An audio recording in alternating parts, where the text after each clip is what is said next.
Pioggia intensa con vento forte e grandine. È la previsione per domenica prossima, stando alle carte meteorologiche del generale Giancarlo Iannicelli, che ci fa vedere dove ruotano gli anticicloni responsabili della fortissima ondata di caldo di questi giorni, con una novità decisamente impattante.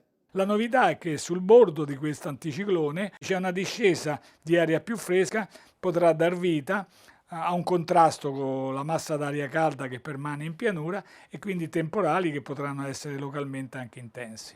Maltempo forte ma a macchia di leopardo.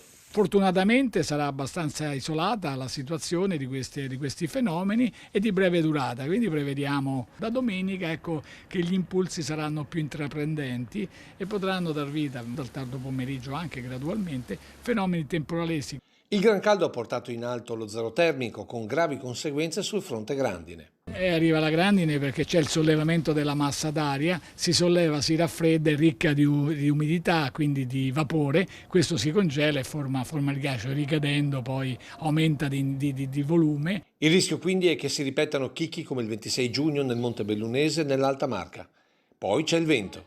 Colpi di vento molto forti che sono dannosi insieme alla grandine. Poi poter prevedere l'intensità e il posto dove si verificherà questo fenomeno è sempre molto difficile. Sorvegliata speciale l'intera area pedemontana, punto di contatto tra l'aria calda umida di pianura e quella fredda discesa da nord.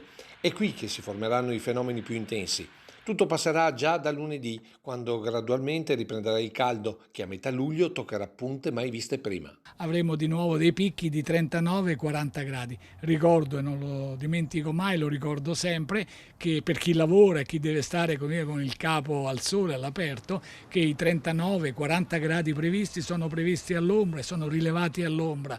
Quindi al sole, all'aperto, si dovrebbero sopportare fino a 60 e oltre gradi, quindi è una situazione veramente critica.